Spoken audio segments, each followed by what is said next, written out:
அப்படியே நான் தான் திங்க போறேன்.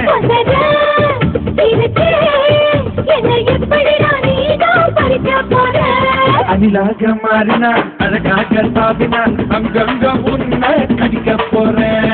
தீர்மானம் பண்ணி நீ பேசுகிட்ட துணிஞ்சு நீ எனக்கு தாரே தாரே. மாம்பழம் மாம்பழம் மல்கோவா மாம்பழம் சேலத்து